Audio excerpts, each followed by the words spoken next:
Good morning, YouTube.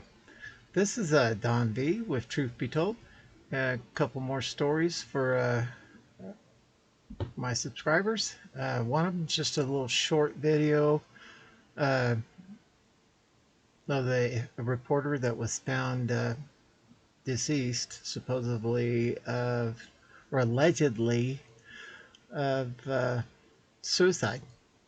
And this reporter had reported upon Bill and Hillary and some clandestine meetings. And after numerous death threats, has now been found deceased. I reported on this, I believe it was Friday, and now there's a video out of him speaking up. So we're going to go ahead and throw that in there too. Moving on to our first story.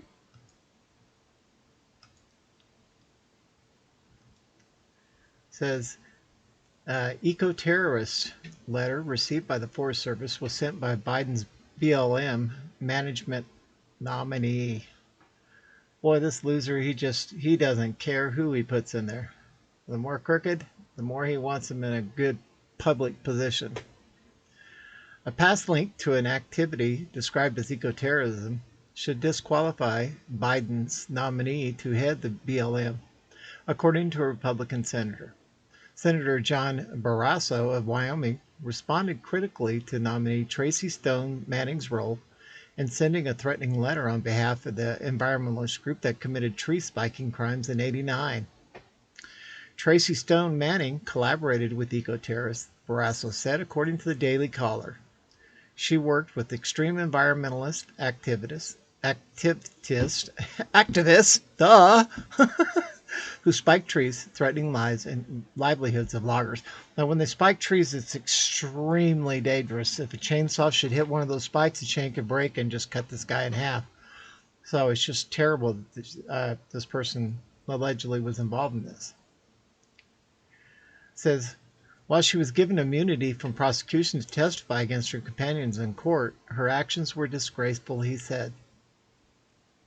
The Washington Post described tree spiking as an eco-terrorist tactic, noting that a specific case in '87 when a mill worker's electric saw came in contact with the tree spike, causing the saw to break and half of the blade to be launched into his face, tearing through his safety helmet, creating a gash from his eye to his chin and splitting his jaw in half.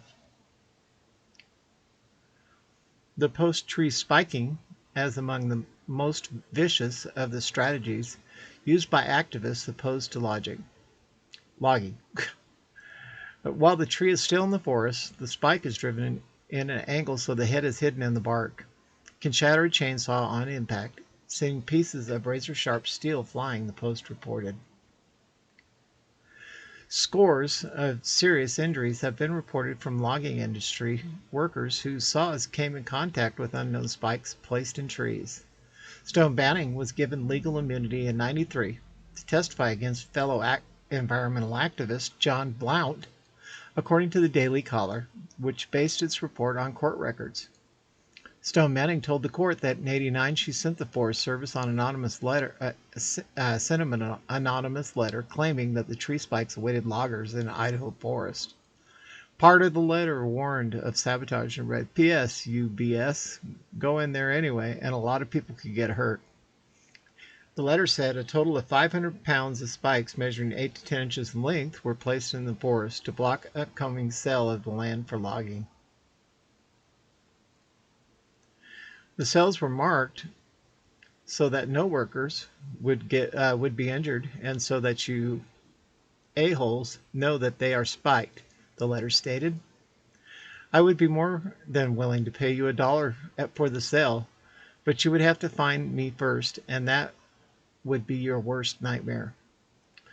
Stone Manning testified in court that she did not come forward in '89 because of fear for her life. At the time of the '93 trial, she told news outlets that she always denounced tree spiking. In a statement, however, Barrasso said that there are other reasons to reject Stone Manning. "Based on her record, I'm concerned that Mrs. Stone Manning does not fit the bill. Her career has been defined by her support for policies that restrict multiple-use activities on public lands," he said. On Twitter and in other public forums, she has expressed views that threaten the livelihood of energy producers, ranchers, farmers, loggers, and others with the state in the responsible use of our natural resources, he said, adding that she has also deeply indulged in unvarnished political partisanship. And this article appeared originally on the Western Journal. Moving on, here's the video of Christopher Sign, who went on Fox recently about the death threats he received after breaking the Clinton Tarmac story. And we'll just go ahead and play this for you. You've paid the price for this career-wise. What kind of threats or what have you received? Well, my family received significant death threats shortly after breaking this story. Credit cards hacked. My children, we have code words. We have secret code words that they know what to do. And that's why I came back to WBMA, ABC 3340 in Birmingham, because when I was enduring the death threats, it was my former Alabama football family and my teammates, my coaches who circled around me. Wow. Oh, my. Read all about it. You can get the book right now, Secret on the Tarmac. It's at ChristopherSign, SIGN.com. And on Amazon as well. All right. Thank you for joining. You've paid. Wow. Wow, wow, wow. Okay, moving on. It says, Patriot Steve Daniels is unlawfully arrested at Arizona rally. This is a huge First Amendment violation. And there's a video. On Wednesday, at the Chandler, Arizona School Board meeting, Patriot Steve Daniels was unlawfully arrested while peacefully protesting critical race theory curriculum, masking of children, and barring parents from public meetings. Daniels posted a live stream to his Facebook page where an officer asked him, "Can I ask you if you would mind standing over here so we can clear a path for you? I'm not going to ask you to stop doing anything else." This was 35 minutes into the video. Daniel submitted to his request and began to speak about the current state of our nation and the suppression of our voices. At 37 minutes, police grabbed Steve Daniels and promptly arrested him. In America today, they are arresting patriots because our voices are too powerful. Okay, let's see if we can find the video here. What is taking place right now in America? He's peacefully. Don't touch him. He's not doing anything. He's not doing anything. Oh, okay. I mean physically, yes. They're using force. They're using physical force. Good job, Children. Using force. Real nice. We support and back the police. We support us. This is what we get. Everyone get this. I know, ma'am, and I support the police officers. I have two brothers that are police officers. There has to be a time. Wow.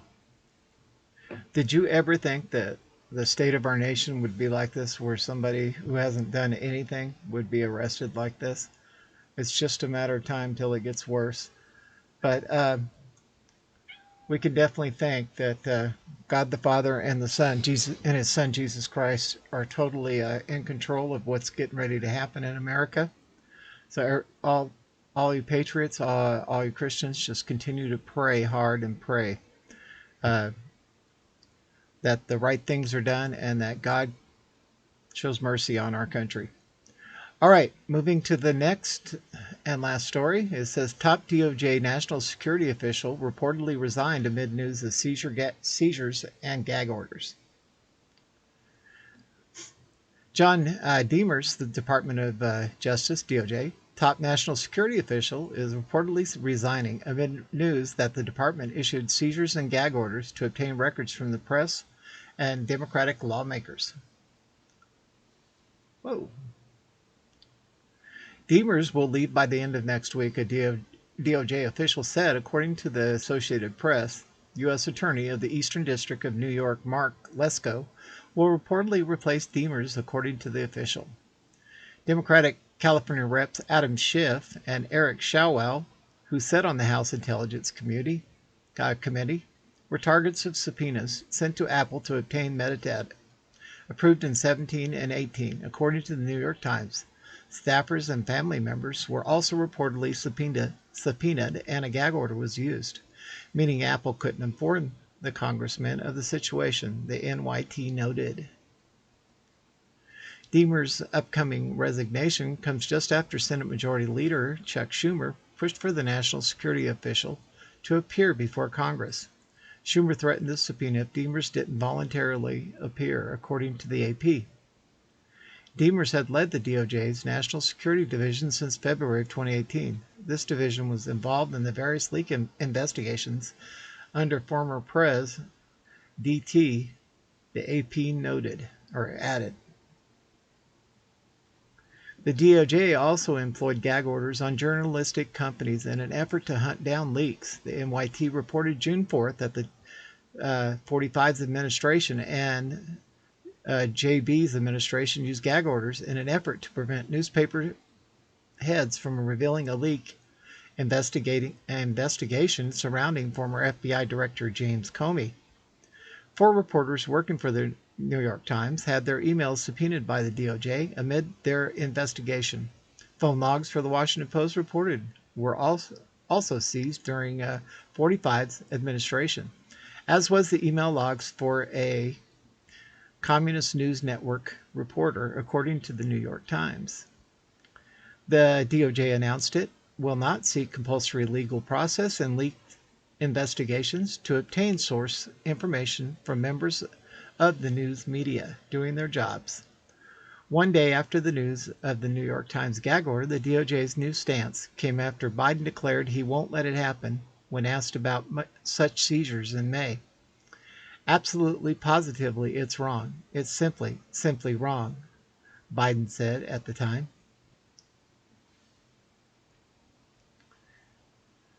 Says related, Trump Jr. says there's a 99.9% chance that Republican Adam Schiff leaked his Intel Committee's testimony. Attorney General Merrick Garland called for a thorough and independent investigation in a statement Monday and noted that political or other improper considerations must play no role in any investigative or prosecutorial decisions. These principles that have been long been as sacrosanct by the DOJ career workforce will be vigorously guarded on my watch, and any failure to live up to them will be met with strict accountability, Garland said. These are important questions that must be resolved in connection with an effort by the department to obtain records related to members of Congress and the congressional staff. I have accordingly directed that the matter be referred to the Inspector General and have full confidence that will conduct a thorough and independent investigation. If at any time, as the investigation proceeds, action related to the matter in question is warranted, I will not hesitate to move swiftly. Garland also noted that he instructed the Deputy Attorney General to evaluate and strengthen the department's existing policies and procedures for obtaining records of the legislative branch. Consistent with our commitment to the rule of law, we must ensure that full weight is accorded to separation of powers concerning moving forward, Garland declared. Wow.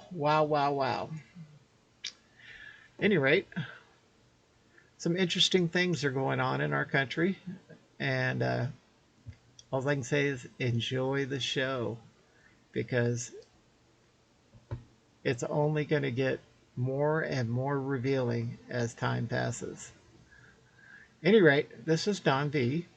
with Truth Be Told, broadcasting under sunny skies in Arizona. Almost slipped again. And hope everybody has a wonderful summer day. We are out of here.